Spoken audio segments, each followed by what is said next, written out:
26 de febrero, San Porfirio, obispo de Gaza.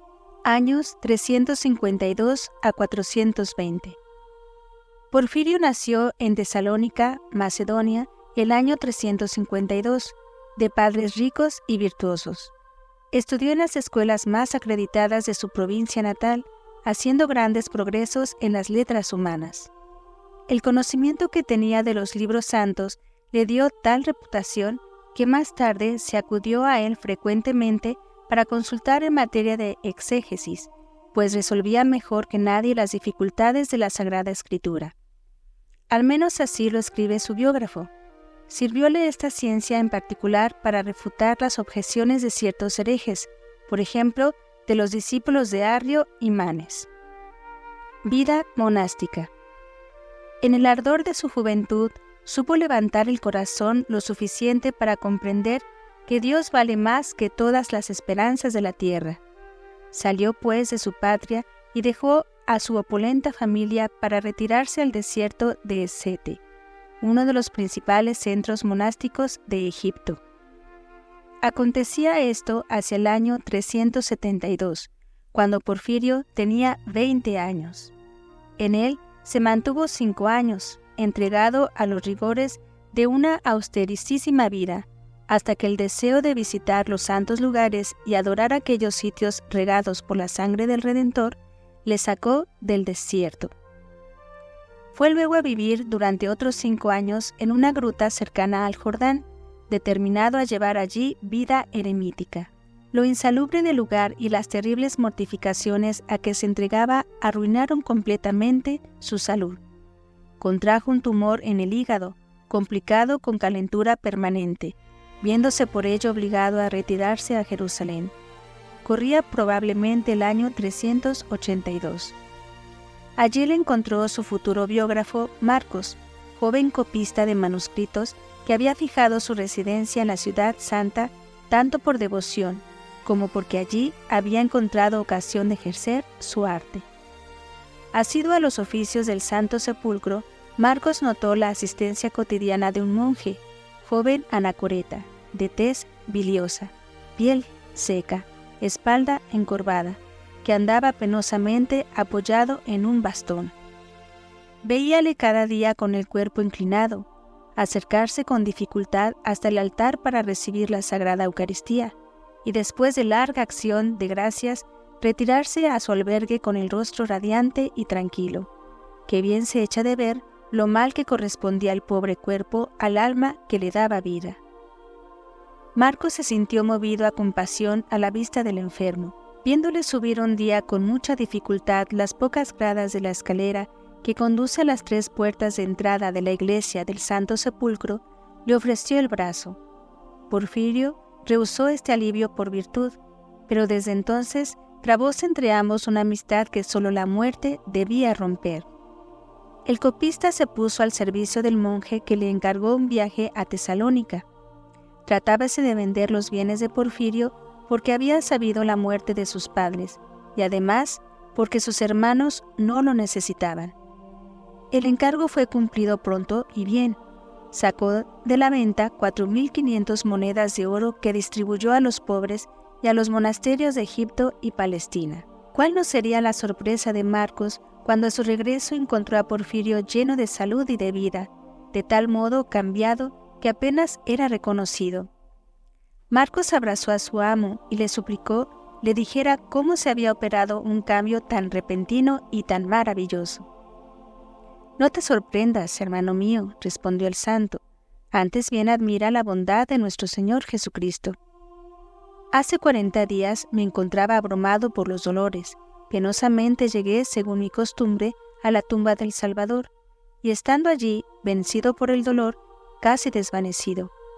Mis miembros quedaban rígidos, mi cuerpo parecía muerto, pero mi alma estaba viva como nunca. Gozaba de la vista de mi Salvador crucificado. A su derecha estaba el buen ladrón, y como él exclamé: «Señor, acuérdate de mí cuando hayas llegado a tu reino». Apenas hube pronunciado estas palabras, cuando Jesús mandó al buen ladrón que me socorriera, y éste, descendiendo de la cruz, vino y me abrazó y tomándome de la mano me condujo a Jesús. El Divino Maestro descendió entonces de la cruz y me dijo: «Toma este leño y guárdalo». Tomé al momento el precioso obsequio y apenas el leño tocó mis espaldas, todo mi cuerpo se enderezó. Estaba curado. La curación de Porfirio no trajo cambio alguno en las relaciones de los dos amigos. El copista hubiera deseado trabajar solo, creyendo poder ganar lo suficiente para el sostenimiento de su amo y el suyo, pero el monje no lo consintió. Acordándose que San Pablo, después de predicar y evangelizar todo el día, robaba el tiempo a la noche para trabajos manuales, ganando así su pan y evitando ser carga a nadie, el antiguo solitario se hizo batanero y curtía cueros para ganar su sustento. Su alimento era de solo pan y algunas verduras cocidas, y un poco de vino aguado que le habían ordenado por su mal de estómago.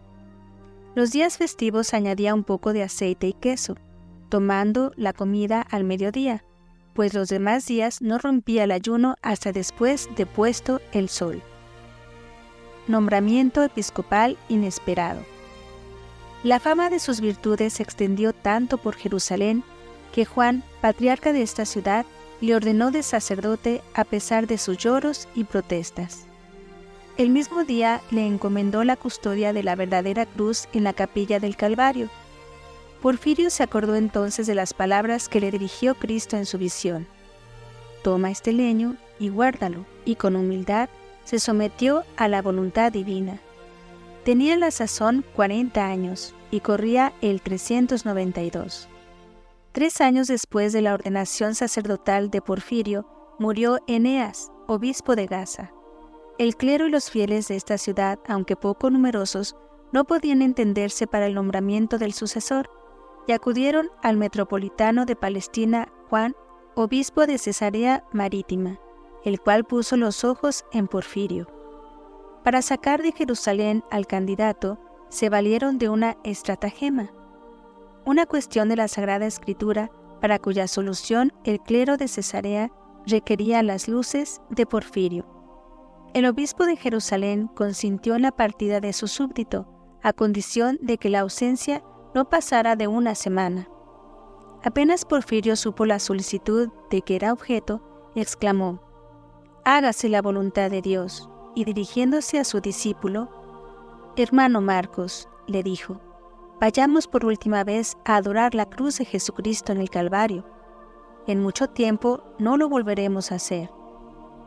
Marcos, extrañado de tales palabras, le pidió explicación de ellas. «Esta noche», le dijo el santo, «he visto a Jesucristo, que me ha dicho: devuelve el obsequio que te entregué. Quiero darte una esposa humilde y menospreciada, pero cuya fe y piedad atraen mi amor. Es mi hermana predilecta, cuida de adornarla con nuevas virtudes. Eso es lo que el Señor me ha dicho, y yo, que solo pensaba en expiar mis pecados, me veo obligado, según temo, a expiar los de los demás». Maestro y discípulo se postraron llorando ante el leño sagrado de la redención, encerrando luego en su relicario la santa reliquia. Porfirio llevó las llaves al obispo de Jerusalén y aquella misma tarde se puso en marcha. A pesar del cansancio del viaje, el santo interrumpió el sueño de la noche, levantándose para asistir al canto del oficio. A la mañana siguiente, el canto de las horas canónicas siguió la misa solemne. Entonces los enviados de Gaza, que habían llegado el día anterior, rodearon a Porfirio y le llevaron a los pies de Juan, rogando al arzobispo le confiriera la consagración episcopal. Por más que Porfirio protestó de su inexperiencia e indignidad, los diputados exclamaron por 3 veces, según costumbre: «¡Es digno! ¡Es el elegido de Dios!». Temiendo desobedecer entonces a la voluntad divina, Porfirio se sometió, por más que no cesó de llorar durante toda la ceremonia. Era Gaza en aquellos tiempos ciudad muy poblada y próspera. Casi todos sus habitantes eran paganos, los cristianos no llegaban a 300, y el clero los constituían un sacerdote, un diácono y un ecónomo. Esta reducida comunidad cristiana poseía 3 lugares de oración, 2 iglesias extramuros de la ciudad y un santuario en el interior, que hacía de catedral. Los paganos, por el contrario, muy bien organizados, tenían en la ciudad 8 templos públicos y en particular el templo dedicado a Júpiter Marnas, que los habitantes consideraban como el más ilustre de los santuarios del mundo. Pululaban también otros ídolos en las casas y pueblos, en tal número que era imposible calcularlos. Apenas el populacho pagano tuvo noticia de que el nuevo obispo se acercaba a Gaza, puso en juego todas sus malas artes para impedirlo. Abrió anchas zanjas en la carretera, obstruyó el camino con zarzas y espinas, plantó estacadas y lo llenaron todo de barro y lodo. A su paso inflamaron sustancias infectas y solo merced a la oscuridad de la noche y a fuerza de paciencia y humillaciones, el obispo y su reducido séquito llegaron a la residencia episcopal. Al día siguiente, Porfirio dirigió la palabra a los cristianos perseguidos, que tuvieron gran consuelo al comprobar que Dios les había enviado un obispo santo. Marcos fue pronto promovido a la dignidad de archidiácono, es decir, de vicario general. Milagroso término de una gran sequía. Porfirio había llegado a Gaza al principio de la primavera del 395. Una gran sequía asolaba la región aquel año, presagio de hambre para el siguiente. Los paganos ofrecían víctimas sobre víctimas a su santuario que había pertenecido a los judíos. Pero todo fue en vano. El cielo permanecía insensible a sus ruegos. Marnas era tan sordo como el Baal de quien se burlaba el profeta Elías. Perdidas todas las esperanzas por parte de los paganos, creyeron los cristianos que su hora había llegado. El obispo prescribió oraciones especiales, celebraron un día de rogativas y acudieron a una función en la iglesia de la ciudad. Los cristianos cantaron durante la noche 30 oraciones, seguidas de otras tantas genuflexiones. A la mañana siguiente, todos salieron en procesión, precedidos de la cruz, a una iglesia extramuros de la ciudad. Hízose después una estación ante las reliquias de San Timoteo, natural de aquel país, y volvieron a la ciudad cantando himnos sagrados. Llegados a las murallas, hacia las 3 de la tarde, encontraron las puertas cerradas. Los paganos creyeron que las súplicas de los cristianos no tendrían eficacia si en esa forma no les permitían terminar sus ceremonias. A pesar del cansancio de la noche y del día, los fieles, prosternados de rodillas y levantando las manos al cielo, redoblaron sus súplicas al Señor. 2 horas transcurrieron así. El cielo permanecía sereno y nada anunciaba para aquel día un cambio de tiempo. De repente, el cielo se cubrió de nubes, sopló el viento con violencia y la lluvia cayó con tal abundancia que amenazaba hundir las casas construidas con adobes. Ante este milagro, 127 paganos se convirtieron, abrieron las puertas a los cristianos que con extraordinario alborozo se dejaron calar por la lluvia, y juntos con ellos entraron en la iglesia exclamando: «Solo Cristo es Dios, Él es el único vencedor». La lluvia duró 2 días, trayendo la fertilidad a los campos y la felicidad a las familias. Eran los primeros días del año 396. La conversión de los paganos continuó, contando aún otros 35 ingresos en la iglesia cristiana durante aquel año. Prodigios y conversiones. Una mujer de doble estirpe sufría desde hacía 7 días dolores increíbles, sin que ningún médico de la ciudad pudiera librarla de ellos. La criada de aquella señora, que era cristiana, fue a hablar a Porfirio, y al regresar a la casa de su ama, le dijo: «El obispo de los cristianos conoce a un hábil médico. Si este médico os cura, ¿qué le daréis?». «Lo que quiera», dijo la familia. «¿Prometéis que no volveréis atrás en vuestra promesa?». «Lo prometemos». «Si es así», replicó la criada levantando la voz, «ved lo que dice el obispo Porfirio, que Jesucristo, Hijo de Dios vivo, os dé la salud. Creed en Él y viviréis». Instantáneamente cesaron los dolores, y la señora dio a luz un niño con toda felicidad. Conocido este hecho en la ciudad, convirtiéronse 64 personas. En otra ocasión, érase una rica maniquea llamada Julia, que había bajado de Antioquía a Gaza para propagar sus errores. Los recién convertidos, poco instruidos aún en la fe, vacilaban. El santo pastor voló al socorro de sus fieles y para detener pronto todas las maniobras de la hereje, la invitó a aceptar una controversia pública, en la que refutó todos sus errores. La maniquea, no sabiendo qué responder a los argumentos del obispo, se desató en injurias y blasfemias. Porfirio, indignado, exclamó: «Dios que crea todas las cosas, que solo es eterno, sin principio ni fin, que es glorificado en la Santísima Trinidad, encadene tu lengua y cierre tu boca en castigo de tus blasfemias». Estas palabras tuvieron efecto inmediato. La maniquea, sobrecogida de un temblor nervioso, palideció de repente, desencajándosele los ojos. Estaba muda, y falleció al cabo de breve tiempo. Sin embargo, el santo quiso que se le enterrase cristianamente. Su mansedumbre, no menos que el castigo infligido a esta mujer, mantuvieron a los cristianos en su religión, y aún determinaron la conversión de varios paganos. Luchas contra la idolatría, templos cerrados. Aunque se habían promulgado numerosas leyes contra el paganismo, contra sus leyes y contra sus dioses, no se habían aplicado en Gaza, y la pequeña cristiandad de esta ciudad, ante la hostilidad creciente de los paganos, pasaba días cada vez más penosos. Para poner término a esta situación, el santo envió a su discípulo a Constantinopla, y gracias a la influencia de San Juan Crisóstomo y a la intervención del chambelán, el famoso Eutropio, obtuvo del emperador Arcadio un decreto que ordenaba cerrar todos los templos de la ciudad, imponía silencio a los oráculos y confiaba la ejecución de estas órdenes a un funcionario importante. Pero el decreto se cumplió flojamente, pues el delegado imperial se dejó sobornar, permitiendo que en el santuario de Marnas se diese oráculos en secreto. En resumidas cuentas, Porfirio solo consiguió un mediano resultado que fue casi un fracaso.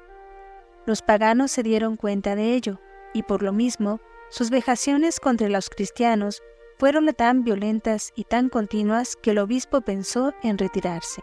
Echóse a los pies del metropolitano de Cesarea, declarándose indigno del episcopado, adelantando que él era la única causa de todas las desgracias de su pueblo, y presentó la dimisión. El metropolitano, conmovido ante tan gran dolor, abrazó afectuosamente al santo, sin permitirle, sin embargo, abandonar su grey. Entonces Porfirio dio a entender al arzobispo que los paganos de Gaza permanecerían siempre aferrados a su culto, mientras vieran sus santuarios en pie, siendo necesario, para extirpar la idolatría de sus diócesis, destruir los templos paganos reemplazándolos por iglesias cristianas. Mas para ello se necesitaba la autorización del emperador. Los dos obispos convinieron en ir a Constantinopla para visitar a Arcadio, haciéndose a la vela el 25 de septiembre del año 401. A su paso por Rodas, no dejaron de visitar al monje Procopio, renombrado por su santidad, el cual les predijo el feliz éxito de su misión. San Juan Crisóstomo no tenía entonces en la corte ningún ascendiente, y los dos obispos se dirigieron a la emperatriz Eudoxia. Esta lo recibió al día siguiente de su llegada, encargándose de obtener de su marido orden de destrucción de los templos de Gaza. El asunto no era tan fácil de resolver, pues los paganos de Gaza pagaban generosamente el impuesto y el emperador temía con razón descontentarlos. Pero como Arcadio no sabía negar nada a su esposa, y como ésta tuvo la suerte, mientras duraban estas negociaciones, de dar a luz un hijo esperado desde largo tiempo, Porfirio vio por fin despachada favorablemente su petición. Eudoxia misma preparó una escena y el emperador fue o fingió ser la víctima.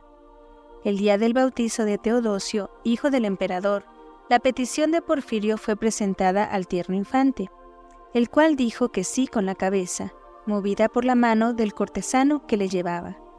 El emperador se dio cuenta cabal de todo, pero se contentó con decir: «Dura es la petición, empero duro sería denegarla. Al fin es el primer decreto de nuestro hijo». El triunfo, la muerte. El 18 de abril del 402, los obispos, colmados de regalos, abandonaron la capital y regresaron a Palestina. Durante la travesía, Porfirio apaciguó una violenta tempestad, prodigio que contribuyó a que el piloto, que era arriano, se convirtiera a la religión católica. Llegados a Guaymas, puerto de Gaza, los cristianos, que allí eran mayoría, salieron en procesión a recibirle. Luego se dirigieron a Gaza, yendo la cruz al frente del cortejo. En el trayecto, una estatua de Venus cayó de su pedestal sobre dos paganos que hacían mofa de la procesión. Algunos días más tarde, se dio lectura al edicto imperial que ordenaba la destrucción de los templos, empezando la demolición bajo la protección de las tropas. Las estatuas fueron derribadas, los libros mágicos echados al fuego, los templos demolidos, a excepción del santuario de Marnas. En cuanto a este último, un niño de 7 años, a quien por casualidad su madre había llevado ante el templo, exclamó de repente con acento inspirado: «Quemad este templo hasta los cimientos, pues muchos crímenes se han cometido en él, y muchos sacrificios humanos se han hecho aquí. Cuando esté quemado, construid en su solar una iglesia al Dios verdadero». Y añadió: «No soy yo quien habla, sino Jesucristo quien habla en mí». Había dicho esto en siriaco, lengua del país, pero llevado a presencia del obispo, lo repitió en griego, lengua que ignoraba por completo. Diéronse pues órdenes para que se hiciera punto por punto todo lo que el niño había dicho. Pronto las llamas dominaron el edificio y los muros se desplomaron. El obispo hizo construir enseguida sobre el emplazamiento de este templo una vasta y hermosa iglesia a la que se dio el nombre de la emperatriz Eudoxia, su principal bienhechora. Al cabo de 5 años de un trabajo ininterrumpido, fue terminada e inaugurada el día de Pascua del año 407, con gran solemnidad. Porfirio vivió aún largos años, durante los cuales su ocupación constante fue infundir en las almas un profundo amor al reinado de Jesucristo. Asistió en diciembre de 415 al concilio de Dioscópolis o de Lida, ante el cual hubo de comparecer el heresiarca Pelagio.